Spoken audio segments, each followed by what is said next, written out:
Kebetulan siang hari ini kita juga kedatangan artis cantik yang baru saja kehilangan ayah tercintanya. Kita panggilin dia, Kakak Mona Ratuliu.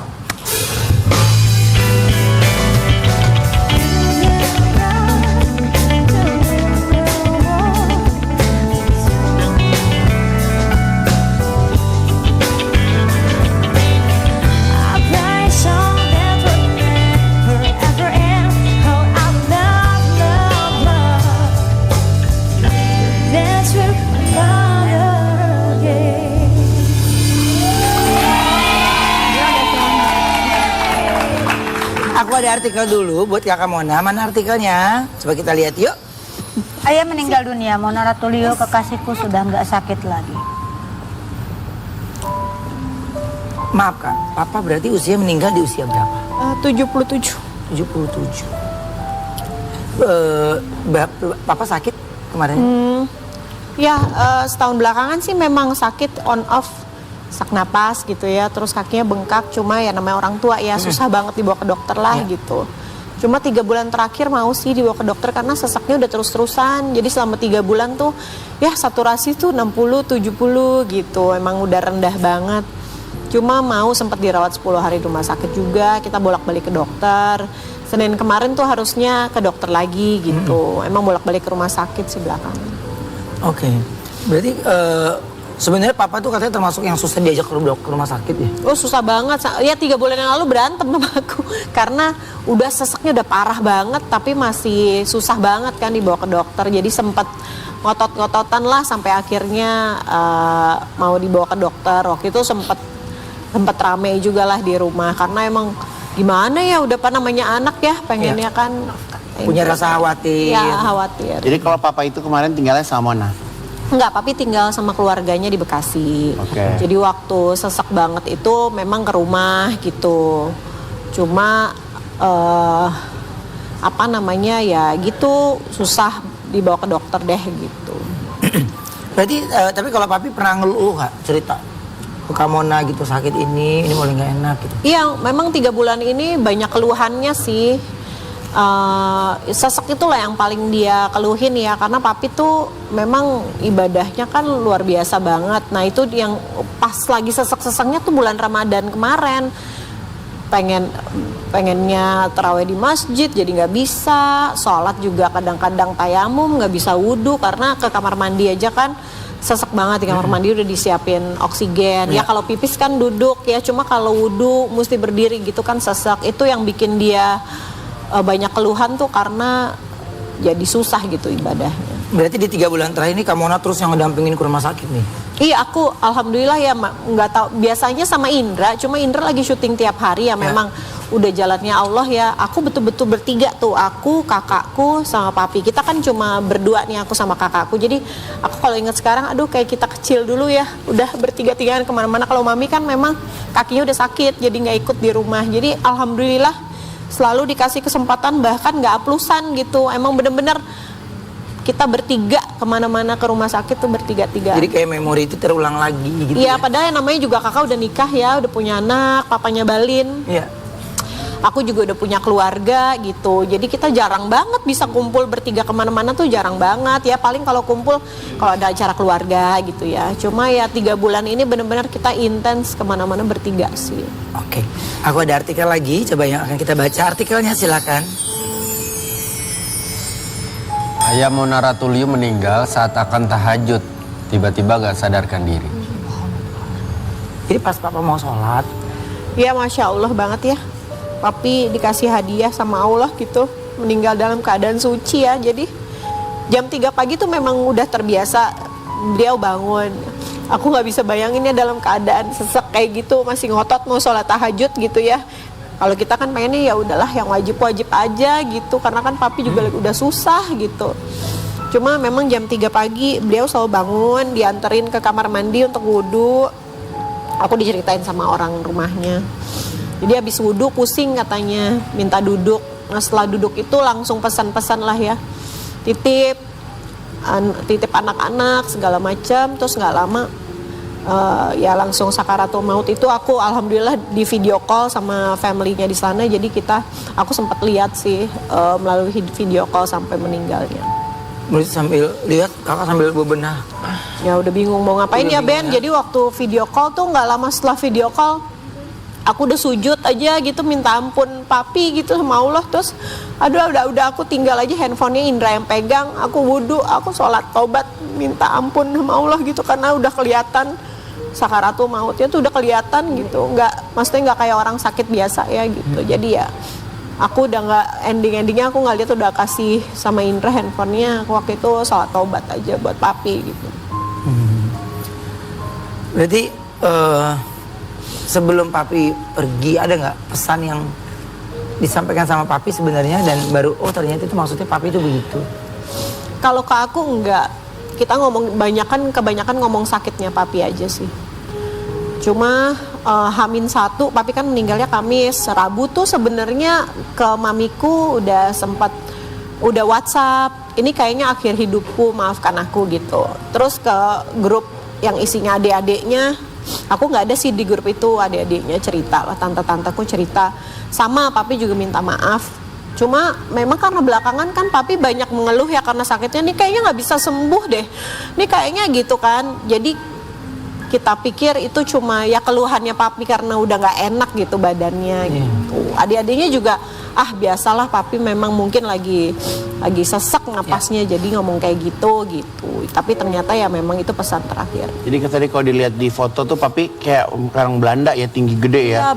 Dia memang Belanda Manado sih, memang Belanda Manado, Gede terus gitu matanya ya. juga masih hijau Van, jadi bule banget tuh, papi bule banget, padahal udah keturunan juga sebenarnya. Oke.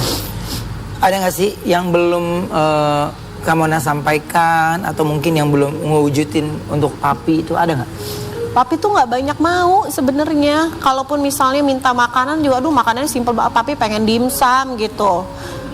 Terus ya kayak gitu-gitu aja ya, pengen makanan lah paling, nggak. Papi tuh nggak banyak mau. Cuma ya kalau diingat-ingat sekarang ya kita kan namanya anak udah besar ya, ngungkapin kasih sayangnya paling dengan ya papi mau kemana, mau makan apa gitu-gitu ya. Cuma kalau sekarang mikir ya kenapa nggak banyak-banyak bilang sayang gitu ya. Itu aja sih yang kenapa sih gitu nggak, ya paling dengan perhatian kayak papi kulitnya kering, beliin lotion ya yang krim gitu, terus aku pakein lotion ya, dalam hati aja ngucapin sayang sama papi. Nggak, kayaknya pengen gitu terus menerus mengungkapkan supaya dia benar-benar tahu sebenarnya kita sayang sama dia gitu. Jadi yang dilakukan sama Kamona itu adalah ya merawat dan terus ya ucapan itu nggak bisa keluar, susah. Iya ya, kadang-kadang kalau udah dewasa gini ya, kalau sama orang tua tuh kenapa ya kayaknya di ujung lidah gitu, padahal mah ngomong aja apa susahnya sih gitu, kalau udah nggak ada kan rasanya begitu.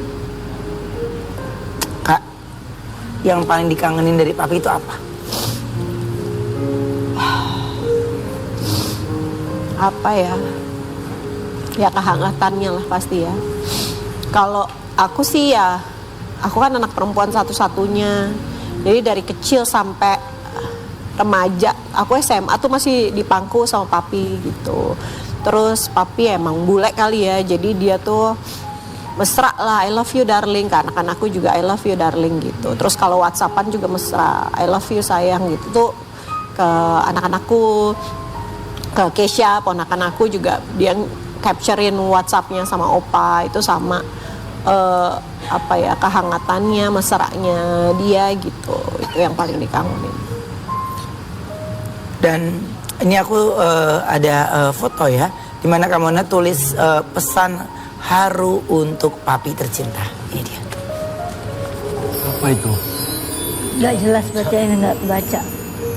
Kak, ini adalah ungkapan yang memang sebenarnya susah sekali diucapin gitu ya. Ya kayaknya udah nggak tahu mau ngungkapin ke siapa gitu ya. Ya itulah sebenarnya posting tuh tujuannya, tapi kan keluarganya terpencar di mana-mana. Ada yang di Manado, ada yang banyak yang nggak datang juga, ada yang di Medan, ada yang di mana gitu. Jadi pengen share foto-fotonya supaya semua bisa lihat, terus tahu ceritanya papi gimana. Cuma ya itu mencurahkan isi hati dan doa-doa yang tersimpan di hati lah ya. Ya itu di situ juga aku tulis, kadang-kadang kita tuh cintanya diam-diam gitu ya di hati gitu. Ya itu yang paling disesali. Pengen banget kayaknya ya kalau tahu itu hari terakhirnya kayaknya mengungkapkan betapa cintanya kita sama beliau.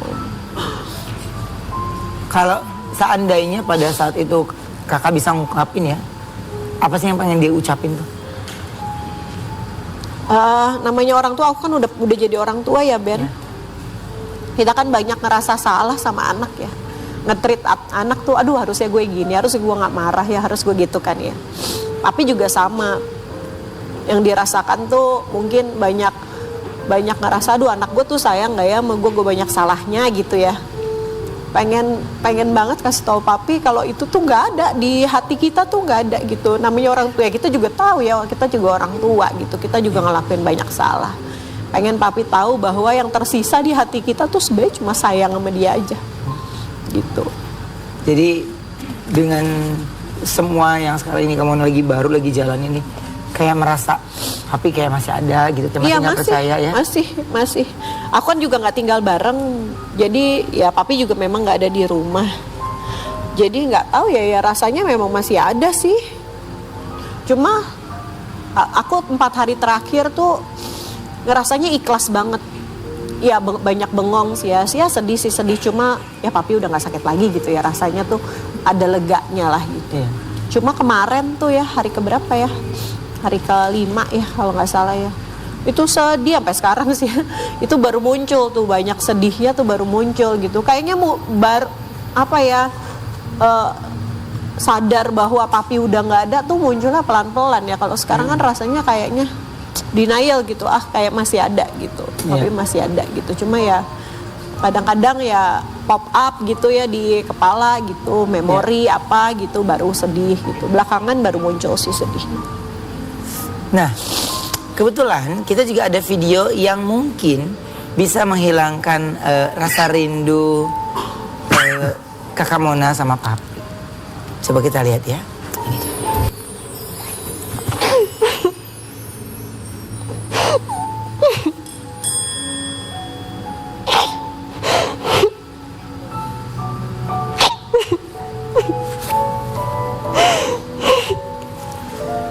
Yang dirasakan sama Kamona ini, aku yakin dirasakan juga oleh setiap orang yang pernah merasakan kehilangan orang tuanya. Setiap anak pasti punya caranya masing-masing mengungkapkan rasa sayang. Bahkan ya, mulut mungkin kita bisa ngomong ikhlas, tapi memori yang masih ada di pikiran itu nggak akan pernah hilang.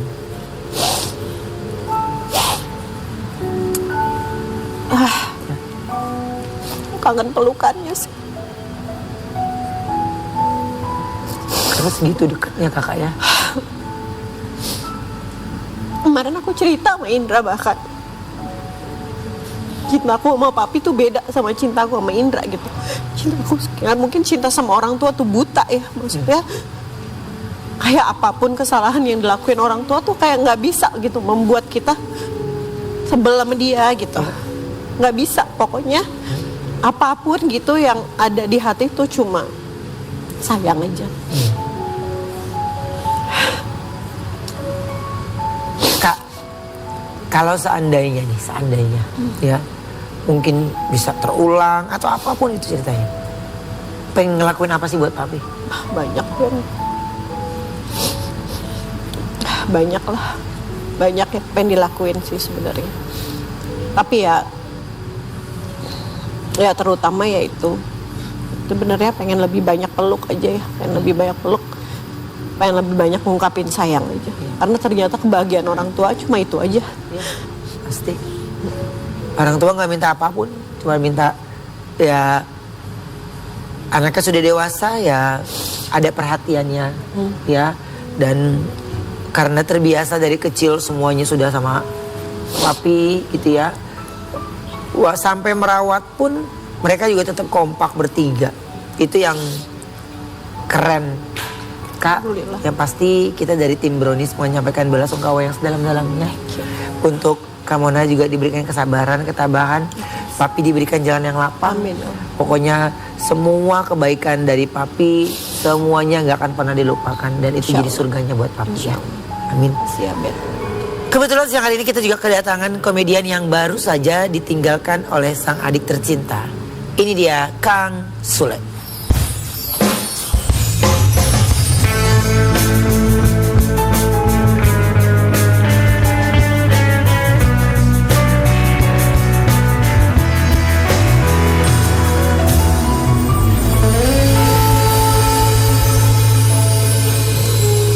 Akang turut berduka.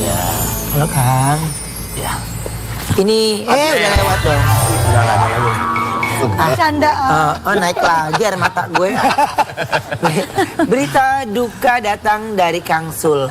Aku punya fotonya dulu ya. Ini dia. Selamat jalan adikku sayang, sekarang di surganya nuhun tos amanah. Ini adikmu. Nyepeng kak, percayaan kak. Bungsu. Jadi sakit Kang. Sakitnya udah lama sih, 10 tahun yang lalu. Tapi memang dia nggak pernah dirasa lah gitu. Jadi ya jalan aja lah ngalir.